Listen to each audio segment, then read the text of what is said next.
अखिलेश जी क्या कहेंगे? तो पहली बार इस तरह का हो रहा है कि राज्यसभा के जो सांसद, निलंबित सांसद आप लोग जो है इस तरह धरना पर बैठे हुए हैं। ये संवेदनहीन सरकार है, इसको जनता से कोई लेना देना नहीं है। हम लोगों को इससे कोई ये नहीं है, रिग्रेट नहीं है। जनता की आवाज को हम लोग उठाते रहेंगे, किसानों की आवाज को दबने नहीं देंगे, लोगों की आवाज को उठाते रहेंगे। इसी के लिए हम लोग हाउस में आए थे और वेल में जाना हमारा राइट है, हर सदस्य का राइट है। लेकिन सर ये जो गवर्नमेंट कह रही है कि आप लोग का कंडक्ट जो रहा था वो सही नहीं रहा था। कंडक्ट जो आपका सही नहीं रहा था हाउस में। On that 11th, that is not the problem. The way the introducing the bill and the passing, it is undemocratic and unconstitutional. We question that. On 11th of that day, the GIC privatization bill was considering. We have moved a resolution to send it select committee. Even chair didn't allow to vote. We asked a division from my seat and Shiva asked from his seat. Then his ruling was house is not in order, so voting cannot be conducted. We asked her, if house is not in order, how can you pass the bill? There was no reply. They were bulldozing everything. We can't allow that. We resisted that. Only because of that we are suspended. अच्छा जी, क्या आप लोग माफी मांगेंगे कि ऐसे बैठे रहेंगे आप लोग? हम किस बात की माफी मांगे? पहले तो मुझे ये बता दीजिए, क्या हम किसानों की आवाज सदन में न रखें? क्या हम महिलाओं की सुरक्षा की बात, क्या हम किसानों के एमएसपी की बात, क्या हम चर्चा करने के लिए सदन में बात न रखें?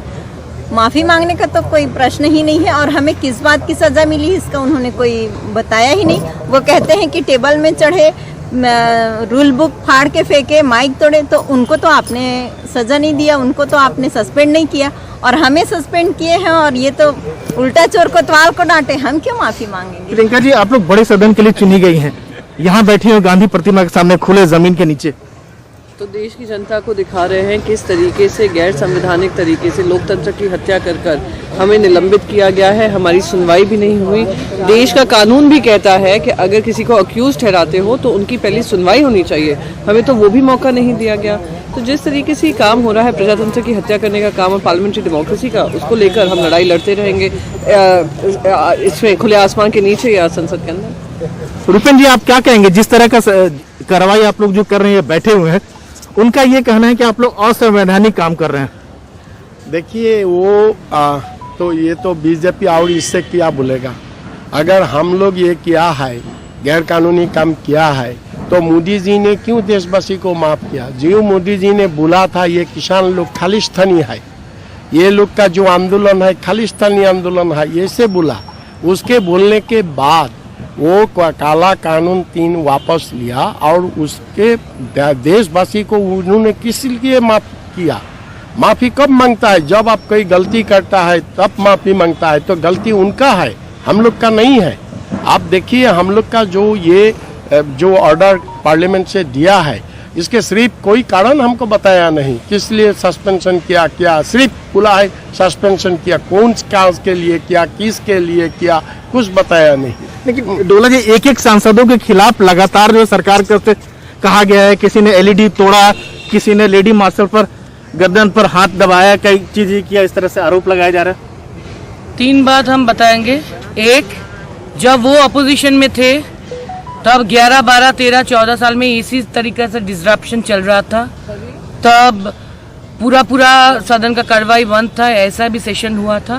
तब वो गैर कानूनी नहीं थे, तब वो कॉन्स्टिट्यूशनल पॉलिटिकल वेपन थे। जो उनका ही लीडर अरुण जेटली जी ने, सुषमा स्वराज जी ने बताया।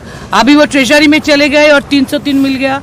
ये 303 का और मेजॉरिटी का एरोगेंस है, जो ऐसे वो हम लोगों को सस्पेंड किया इलीगली और बोलते हैं ये गैर कानूनी है, अनकॉन्स्टिट्यूशनल है। गैर कानूनी अनकॉन्स्टिट्यूशनल काम ट्रेजरी ने किया, ये मेरा दूसरा बात है। तो माफी मांगना है तो ट्रेजरी को मांगना है, क्योंकि उन्होंने 10-10 मिनट में 15-15 बिल पास करता, ऑर्डिनेंस देता है, पार्लियामेंट को नहीं मानते। मोदी जी पिछले बादल अधिवेशन में इधर आके भी बैठे, फिर भी सदन के अंदर नहीं गए। वो किसी को, अपोजिशन को नहीं मानते, कॉन्स्टिट्यूशन को नहीं मानते, पार्लियामेंट को नहीं मानते। एरोगेंस उनका पास है और इसीलिए हमको पीपल्स की तरफ से वॉइस उठाना ही है ऑपोजिशन होते हुए, तो हम ये उठाते रहेंगे। और चाहे वो लाख बार भी हमको सस्पेंड कर ले, we feel proud to be suspended again and again. And जब तक चांस मिलेगा, अगर बिल में वो बोलने देंगे तो हम बोलेंगे, नहीं बोलने देंगे तो स्लोगन शाउट करेंगे जरूर। तो मैडम क्या इसी तरह जमीन पर बैठकर आप लोग जनता की आवाज उठाते रहेंगी? हाँ, जरूर उठाएंगे।